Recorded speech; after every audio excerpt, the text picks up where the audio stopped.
Assalamualaikum warahmatullahi wabarakatuh. Waalaikumsalam warahmatullahi wabarakatuh.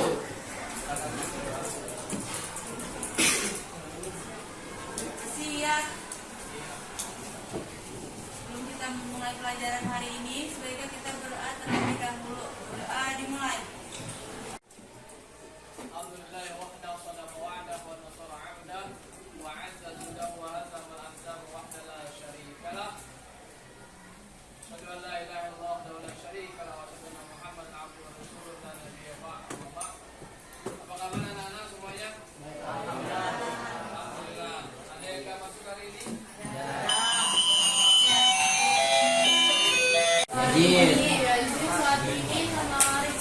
Yazid apa sakit? Terus Tuhan ini sakit. Tiga orang ya. Oke, yang sakit kita doakan supaya cepat sembuh ya. Amin. Alfa semoga Bella masuk Bella. Semua masuk itu. Haji dan umroh. Haji dan umroh ya. Haji dan umroh itu perbedaannya apa? Haji mengajarkan ke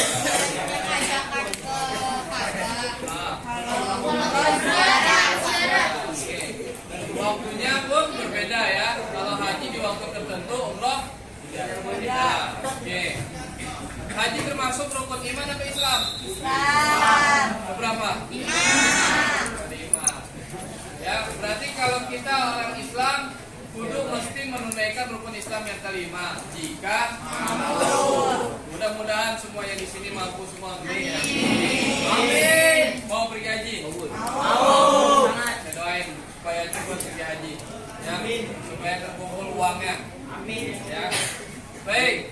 Setelah haji kita akan masuk materi selanjutnya yaitu bab ke-6 tentang apa di situ?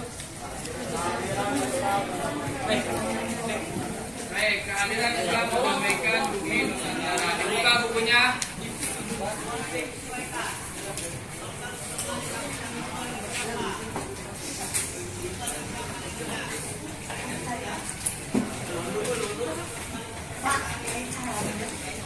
Nusantara. Ya. Berarti di Indonesia ini agama yang pertama Islam atau bukan? Islam. Agama yang pertama di Indonesia Islam atau bukan? Bukan. Bukan. Karena hadirnya Islam mendamaikan bumi Nusantara berarti Islam hadir, artinya Islam itu datang mendamaikan bumi Nusantara. Ya. Agama yang pertama apa? Hindu-Buddha. Ya. Hindu-Buddha di Indonesia. Kemudian datang Islam, berluas berdakwah, ya. Maka sampai saat ini Islam di Indonesia menjadi agama yang mayoritas. Kenapa bisa mayoritas?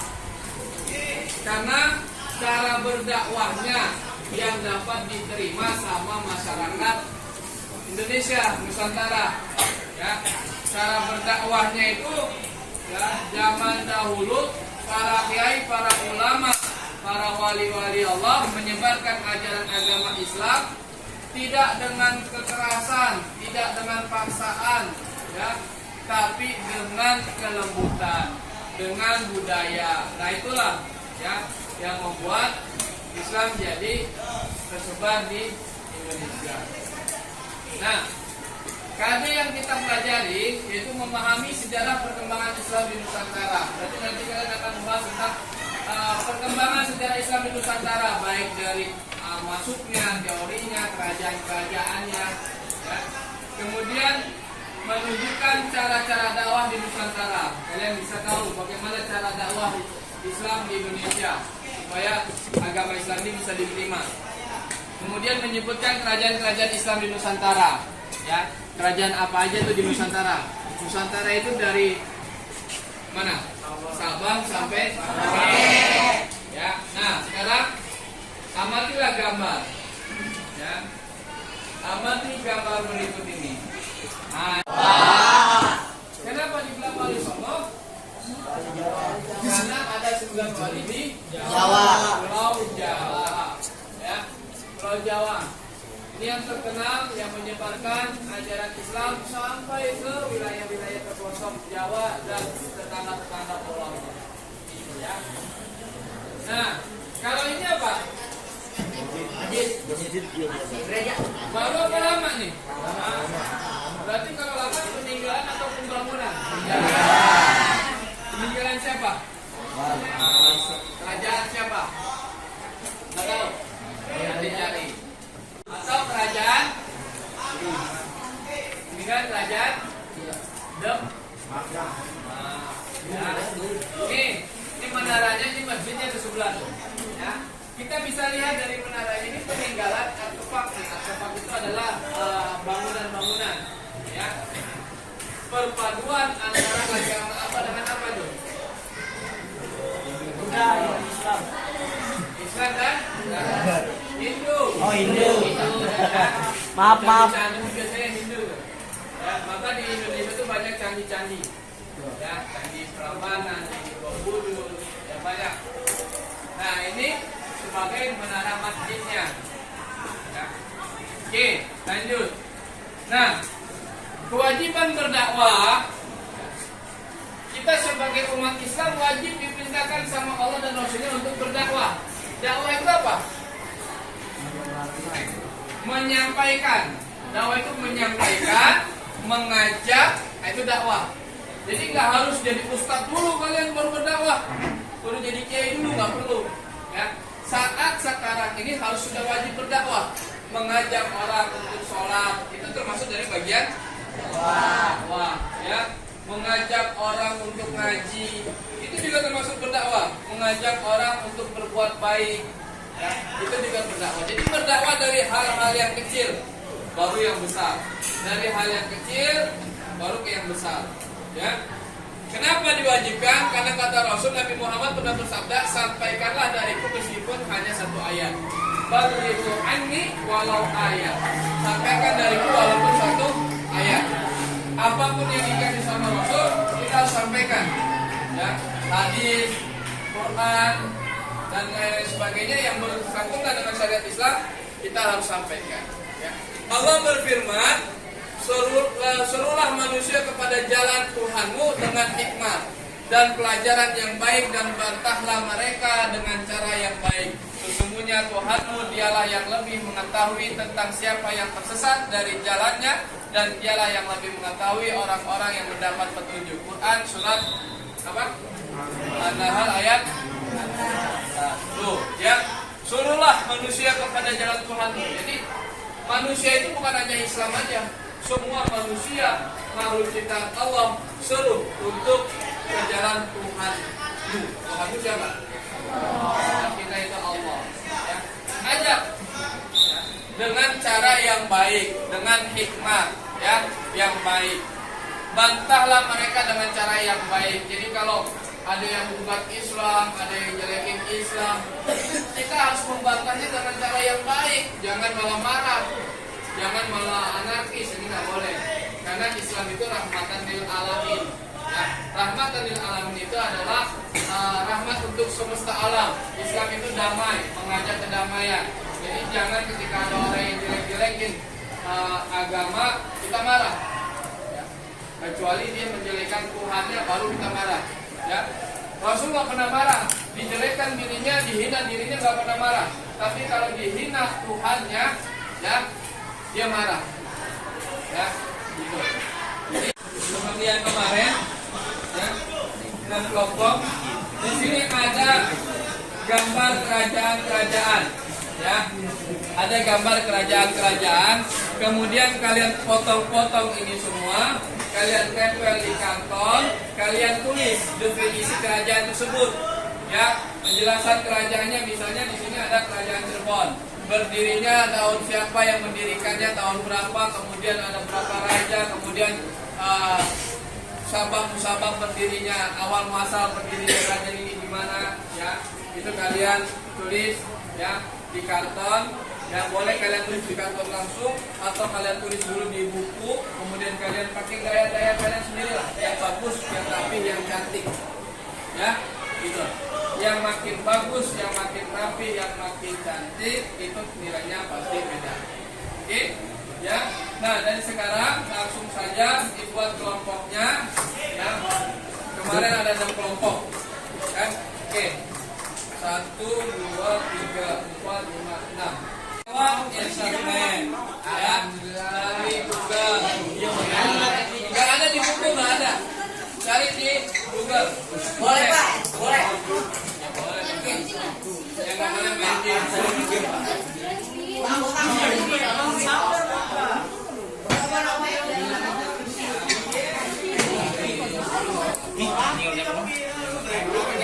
Sampai ini. Oke, dibagi bulan bro. Bulan itu ada berapa? Ada itu. Guntingnya mana Zak? Ya.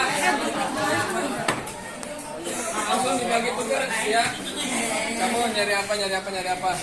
Ya. Ya Pak.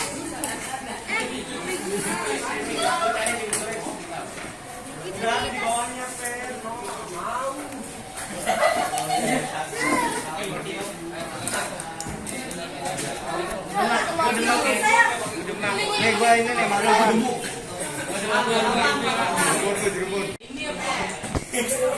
Mana emang ada? Ini garis.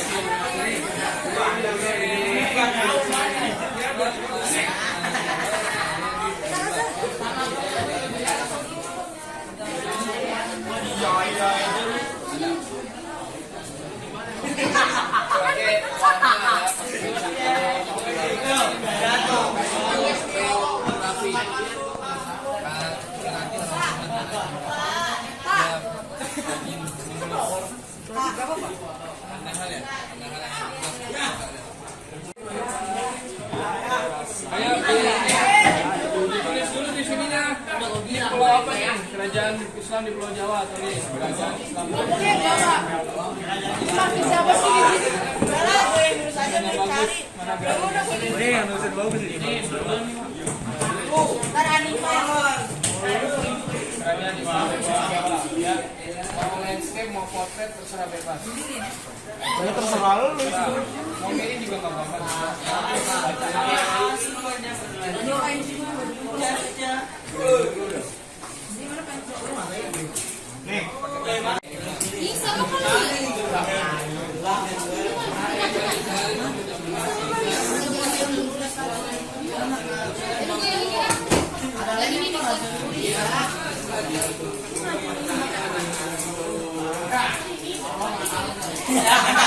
Assalamualaikum warahmatullahi wabarakatuh. Waalaikumsalam warahmatullahi wabarakatuh. Nama saya Ramadan Mujahid. Saya ada di sini. Saya rasa orang saya Muhammad Ismail. Saya Bayu Ali. Kami di sini ingin Islam di Sulawesi. Kerajaan Bon. Kerajaan Bon adalah Bone. Bone. Kerajaan Bone adalah Kesultanan Islam yang terletak di Sulawesi Selatan. Kerajaan ini didirikan oleh Banyuwangi pada 1330 Masehi.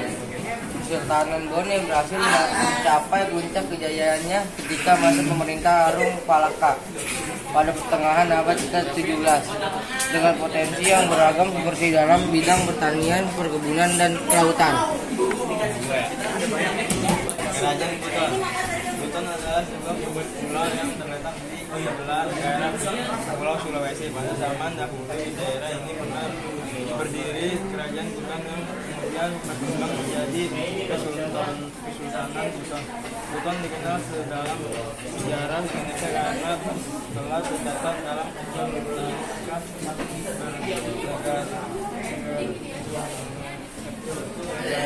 pertama kayak pada tahun 1365 masih dengan menyebut Buton atau ini sebagai negeri desa resi atau tempat tinggal pada resi di mana terbentang taman dan didirikan hingga serta seluruh air saluran air. Kerajaan Banggai adalah sebuah kerajaan di Indonesia yang terletak di bagian semenanjung Pulau Sulawesi dan Kepulauan Banggai. Kerajaan ini pada awalnya hanya meliputi wilayah Banggai Kepulauan, tapi kemudian disatukan dengan wilayah Banggai dan Kepulauan Adi Cokro. Kerajaan Banggai ini merupakan kerajaan yang kesultanan pertama di wilayah Sulawesi Tengah. Kerajaan Konawe. Kerajaan Konawe adalah kerajaan yang pernah berdiri di Kabupaten Konawe. Penduduknya adalah suku Talaki. Raja-rajanya bergelar Mokole. Masa kejayaannya dicapai pada masa pemerintah Mokole. Pusat pemerintahan kerajaan Konawe adalah di Kecamatan Konawe. Kepercayaan awal masyarakat kerajaan Konawe adalah anisme dan dianisme, tetapi kemudian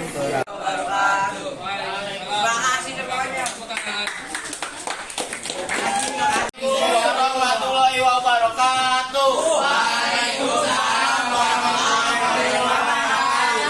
Kami dari kelompok 1 di sini ingin mempresentasikan kerajaan Pulau Jawa.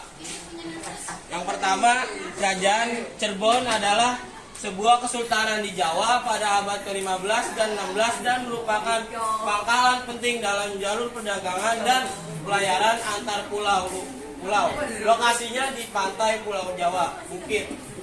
Bukti, kerajaan Kasepuhan Keratonan Masjid Agung Cirebon, pendiri Pangeran Walangsungsang Raja terakhir 1649 sampai 1666 Sultan Abdul Karim. Yang kedua ada kerajaan Banten. Kesultanan Banten adalah sebuah kerajaan Islam yang pernah berdiri di wilayah Banten, Indonesia. Berawal sekitar tahun 1526 ketika Kesultanan Cirebon dan Kesultanan Demak memperluas pengaruhnya ke kawasan pesisir barat Pulau Jawa. Dengan menaklukkan beberapa kawasan, pelabuhan kemudian menjadikannya sebagai pangkalan militer serta wawasan perdagangan sebagai antisipasi terrealisasinya perjanjian antara Kerajaan Sunda dan Portugis tahun 522 Masehi. Kesultanan Banten merupakan kerajaan maritim dan mengandalkan perdagangan dalam menopang perekonomiannya.